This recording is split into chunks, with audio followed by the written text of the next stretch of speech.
you. I'll start with the film one. Yeah, my tastes in music and film are pretty varied. So I like lots of different, but I guess a couple, I really liked Capturing the Friedmans a couple of years back. It was just, I like films, I think I'm saying similar things where, you know, different people can walk out of the theater and have completely takes on different characters and have these great conversations about, you know, I thought that mother was completely weak and another person finds her to be heroic. I liked, this year I liked the film Wasteland that was up for an Oscar from Brazil. Thought it was a very different kind of film, but very powerful.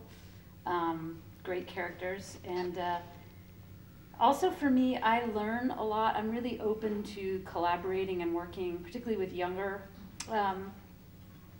collaborators. And my editor on this film is someone that I just found to be incredibly talented. And he did a film that was on HBO called In a Dream, which is actually about his relationship with his father. Did you guys see it? Mm-hmm. And I'm a big fan of, he's a young talent, but it's a great example of, it's actually not that personal, but he really incorporates a lot of animation, and it's visually really beautiful and tells a really good story. So I like the fact that one of my top docs is actually someone who worked with me, and you know, he's kind of a mentor for me as much as, so I really encourage that as well too. I think filmmaking at its best is really collaborative. On one hand, you know, I think resource-wise, it's good to know you can do from A to Z, but I think that when you sort of get to know your strengths and your weaknesses, and you bring in people who can complement, who can fill in the spaces of where you're weak, you know, that's what makes this craft different than painting or some other things. And in terms of the funding question, I think I've been unusual. I did go out and kind of, I've always been rebellious about funding. We were just talking about this, where I sort of hate being relegated to, you know, there are only five people to go to. So, so I'm going to Brazil on Monday to look for money. Because they have more money than we do right now. No, but I've just always been sort of trying to be creative about that as well, and to sort of look outside of what appears to be the finite limits of where you go to. And you know, I also rebel against, sometimes as filmmakers, there's this system where you're sort of wait to be selected or picked or deemed to be, you know, one of the people going to pitch at Sundance, or the people, and I really don't like that. You know, I don't like that. It feels too clubby.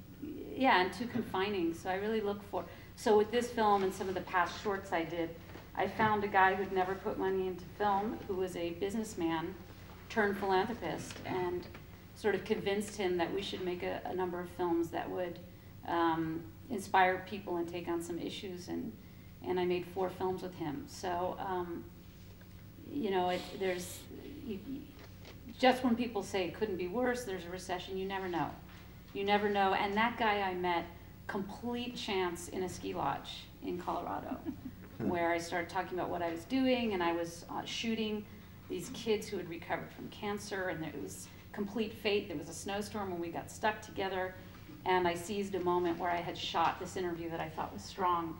And I said, oh, do you want to see some of this? And we were like holed up in a little, like, kids hospital kind of room, and I, you know, somehow found an adapter, and I plugged in, and I showed him this interview with this girl, and he cried. And he said, how much money do you need to finish this? And we worked together for 4 years. So you never know. And you have to be really open to those kinds of chance meetings and people who may not have anything to do with film.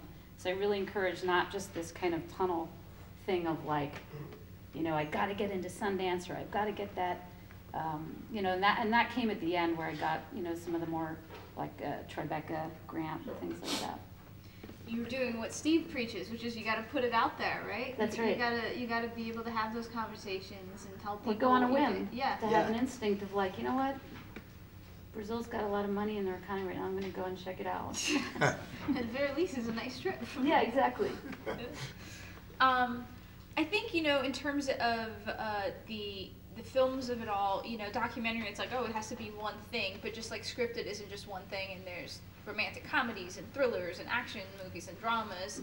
You know, we talked already about, like, there's the issue docs, and then there's the entertaining ones, and then there's a million. Not that issue docs can't be entertaining. No, but you know what I mean. But that really set out to do the issue versus, you know, I mean, again, where we're just looking at a personal story or a portrait of a person. You know, there's great documentaries in there as well. So, you know, I love my issue docs. I watched a lot of them. It's just not, you know, one that we wanted to do with Steve, because again, he was such a person going on a personal journey. So, but I really enjoyed Exit Through the Gift Shop. I thought it was fascinating this year, and we're big fans of American Movie.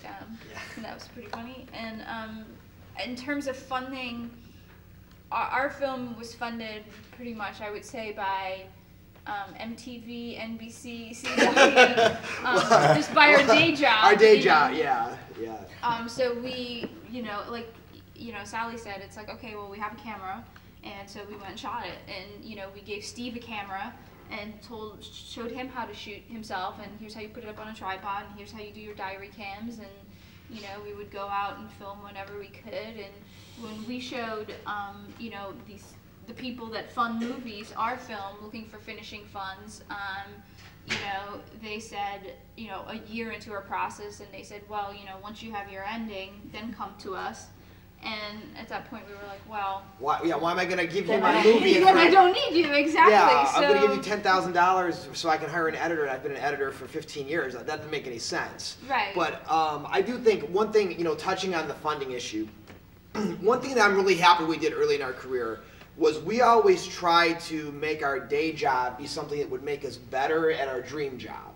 So, and as a matter of fact, how we met Steve, you know, we just set up our little, you know, studio apartment in Hollywood, and we just started editing actors' demo reels, comedy reels, anything we could do. We'd go out and shoot, you know, a short film specifically for actors. Anything we could do that paid the bills that just kept us making movies or shooting shorts or shooting docs. And not only did we get better at what we did, we made a lot of great connections doing that. In the long run, our day job became documentary series and reality TV, which was terrific because while it's not a ton of money, it's not like having a scripted show on TV, it's enough to keep the passion projects going. So I always tell people, look, if what you really want to do is be making movies, then do it. Just find a way to do it. I don't care if you're shooting wedding videos. You're out there learning how to compose shots better. You're learning how to find good moments. I've seen some really compelling wedding videos shot by people that became great documentarians, you know? And that was where they cut their chops. So I always get frustrated when young filmmakers are like, well, I can't work. Well, sure you can. Take out an ad for, you know, $30, you know, in a local newspaper saying that you're the new, you know, videographer in town. Or just go out and hustle. And before you know it, you're making a little bit of money while you're getting better at your craft. So I think that that's a great way to look at funding not just a project, but your career. Let me address something and take this off in a totally different direction. George mentioned, and a couple of you mentioned, how important visuals can be. But in a sense, some of the, and you even mentioned one where there was no script at all, basically, in terms of any voiceover or anything like that. How important is it to get the audio, if you were, the writing for the ear concept, the whole notion that people are going to hear this as well as they see this? How important is it to make sure that you put a script in where it's needed or avoid one where you think the pictures will carry? I mean, I think that's probably, when we set out to make a documentary for his dad, you know, who doesn't watch documentaries, I think, you know, the idea of that type of storytelling where, you know, we really kind of tell the story, I think is more important than if you kind of maybe do a little bit more of an intellectual doc and let people discover it themselves. Yeah, well, it's about your audience, you Yeah. know? I mean, I think we were trying to make a movie with broader appeal, and I'm not saying, that doesn't mean dumb it down, but I do think for us it meant we were going to rely a little more heavy on, you know, on some traditional storytelling techniques. And we have such a heavy topic like, hey, first of all, it's a documentary. Second of all, it's about a guy dying of cancer. It's like, wow, just shoot me right now. No one's ever going to come see this movie. So I think that, you know, for us, we really decided to lean on the fact fact that Steve was a comedian.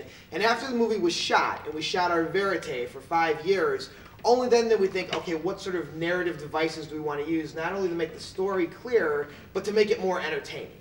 And yeah, make it, and listen, I completely, you know, shamelessly say, yes, we wanted to make the movie more entertaining because the material is so difficult.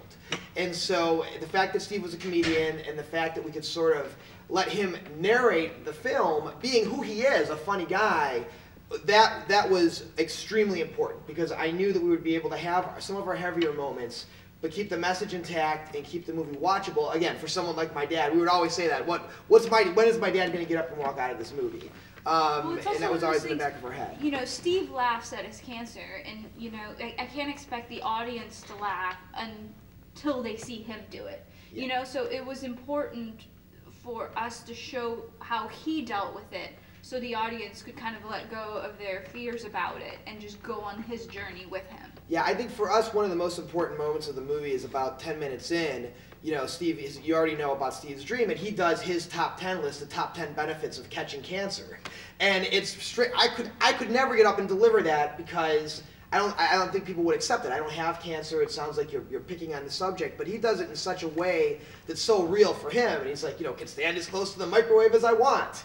You know, you know, I mean, you know, only 1/7 of France is away from being just like Lance Armstrong. You know, it's his skewed way of dealing with the cancer. Not only tells you more about him, but gives the audience permission to laugh, I feel, at the rest of the movie. So that was an important device for us, I think, to help the movie go down easier. Kim? So your question is? How important is that element of the audio, the sound, to, okay. Well, first, just a technical thing, because I thought you were going in a different direction, which is like one of the biggest mistakes I think beginning documentarians make is not understanding how important sound just technically is. You can go and get the best of stuff, and if you have really crappy sound, you're in big trouble. So you either have to learn to do the sound well or bring on a professional to get it. More important than visuals. Yeah, it's really more important than the image in many cases. So just start with sound. But you know, in terms of a narrative, I think it really it just depends on the, you know, narrative can be built not with you know, verbally. There's a lot of narrative that you can play with using your score, using, you know, your a kind of imagery that flows through. So you know, I think, but at the same time, there's a young guy who's doing a personal doc who I was giving some advice to, and his personal doc is a really dramatic and compelling thing. His father got murdered. Some really intense stuff happened to this guy, and you know, he showed me like 5 or 10 minutes, and there's this really narrative-wise, this really big reveal of learning that it's like, oh, my dad got murdered, or his dad got murdered, and he has it rendered through this godfather who comes on like a almost like an expert witness. And the first thing I said is like, why do I want to hear that from that guy? You know, so there's this idea of, you know, I said, you have to own this. There's a point of view here. And I know it's really painful for you, this subject is personal, but I think you have to carry this. So I think it's you know, some of it may get back to this idea of a hero's journey and a more traditional through line, but you know, if you're all over the place with a point of view and who's getting, you know, what you're getting, who you're getting that information from, and how you're getting it, it can really dilute the power and the story. I'm going to ask Sally and Kaleo if you want to make a brief comment on it. Then I'd like to open things up so the audience can ask us a few questions up here. So I think also it depends on access too. You know, if your subject is fine with you being there as much as you want to be there with the camera, then sometimes you don't need to have the talking head, because you've been able to show it visually. The story is unfolded without a talking head telling any of that story in your film. But if you can't, and there are moments that were important, but the point wasn't made enough in verite footage, you find yourself going to interviews and you find yourself using that that kind of sort of A to B to C kind of thing with the talking head and then back to verite. And I know in my film I had to use that. And it was, you know, for me it was unfortunate, but because the best films for me personally are all verite, where it's just, you know, you as the viewer, just you watch the story unfold before you.